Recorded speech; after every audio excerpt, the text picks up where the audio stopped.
Au Cambodge, quand on est une fille, aller à l'école ne va pas de soi. Dans ce pays où 90% des intellectuels ont été massacrés par les Khmers rouges, l'instruction a été réduite à néant.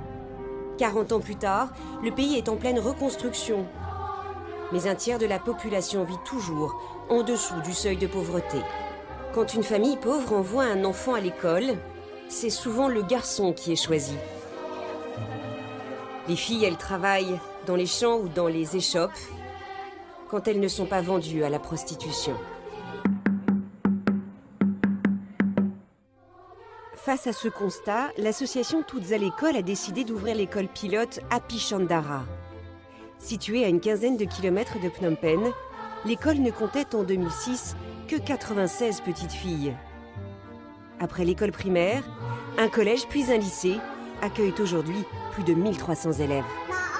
Toutes sont des mères en puissance qui, lorsqu'elles seront adultes, sauront transmettre le meilleur à la génération suivante. À l'origine de cette école, une ancienne journaliste, Tina Kieffer. Tous les 3 mois, Tina se rend au Cambodge pour suivre les actions menées à l'école. Cette classe est l'équivalent du CP en France.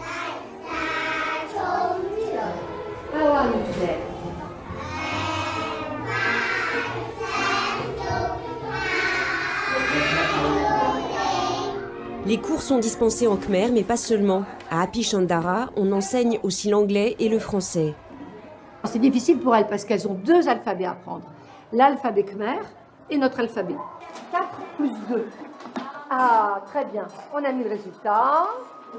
Ah, là-bas, 4 plus 2 égale 5. C'est presque ça. Mais on n'est pas loin.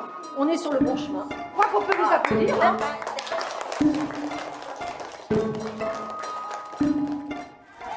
Depuis 6 ans, l'école à Pichandara compte aussi un internat. Ici, une centaine d'élèves restent dormir tous les soirs. Des enfants aux histoires douloureuses qu'il faut protéger. Parmi les pensionnaires, la petite Win, 8 ans. Elle a été trouvée sur une plage. Ses parents ne pouvaient plus s'en occuper. Aujourd'hui, Win aime l'école et elle s'applique. Ici, les fillettes oublient le passé et découvrent l'insouciance d'une vie d'enfant dans la chaleur d'une vraie maison. Pour mener à bien toutes les missions que s'est fixée l'association, il faut sans cesse trouver des fonds. Et le combat est dur, car l'école ne cesse de grandir. L'inflation au Cambodge est de 9%, sans parler de la crise qui frappe l'Europe. Il faut arrêter de s'imaginer qu'on peut faire de l'humanitaire uniquement avec des personnes bénévoles pleines de bons sentiments. L'humanitaire se professionnalise. Il nous faut des pointures comme directeur administratif et financier, comme chef de mission. Et parfois, ces pointures-là, ce sont des gens qu'on doit faire sortir de la société civile en France pour les amener ici avec leur aptitude. Je dis toujours, il y a 2 nerfs dans cette guerre. Il y a la pédagogie ici qui doit être béton, et puis il y a trouver les fonds. Quand il commence à y avoir 400 enfants, 500 enfants, 1000 enfants, ça prend une envergure considérable. En même temps, vous n'avez pas envie de freiner, parce que ça marche. Pour trouver des fonds, Tina et son équipe remuent ciel et terre. Grâce aux donateurs, chaque année, 100 nouvelles petites filles sont scolarisées. Sur ces populations particulièrement défavorisées, la santé est primordiale. Cabinets dentaires installés sur place, vaccination, consultation, des médecins bénévoles se relaient pour soigner les élèves, mais aussi leurs parents. Un planning familial accueille également les mères. Au Cambodge, le recours aux pesticides est un véritable fléau. L'école a mis en place un potager pour apprendre aux parents à cultiver sans produits chimiques. Certaines élèves se sont découvert une vocation d'agronome, un métier dont le pays a grandement besoin. L'ambition de Toutes à l'école est claire, donner à ces fillettes une instruction de haut niveau afin d'augmenter demain le nombre de femmes aux postes clés du Cambodge. Ici, les sciences tiennent une place importante et nos matheuses voient déjà se dessiner leur avenir. Plus tard, je veux être ingénieur parce que je trouve c'est intéressant. Je suis allée faire un stage à une entreprise française d'architectes et d'ingénieurs. Ainsi, l'école a lancé au Cambodge la pratique des stages en entreprise en fin de 3e. Mais parce que les diplômes ne suffisent pas à changer un pays, l'école leur transmet aussi des valeurs fortes. Ce jour-là, c'est un reportage sur Malala, cette jeune Pakistanaise prix Nobel de la paix.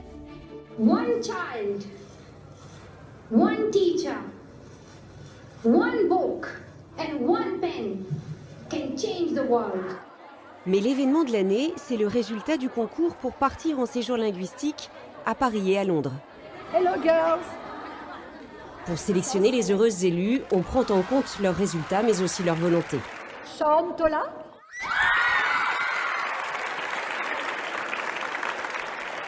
Lim serait pitch.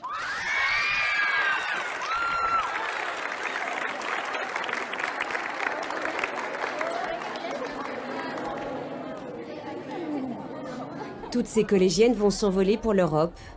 Un rêve inimaginable pour ces jeunes filles.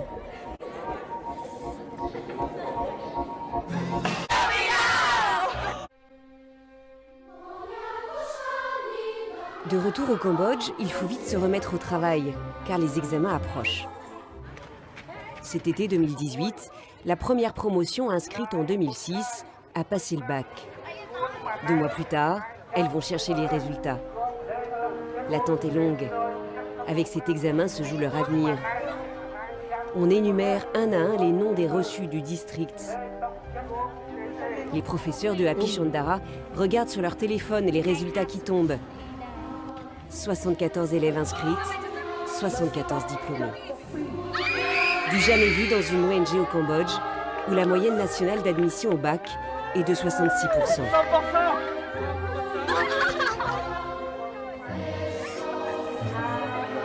What does it mean for you to get this exam now?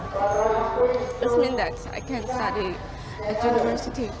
I'm very happy. I can't say anything. I'm the first child who can pass the grade 12 exam. Depuis 12 ans que cette école existe, la vie de ces enfants a été bouleversée.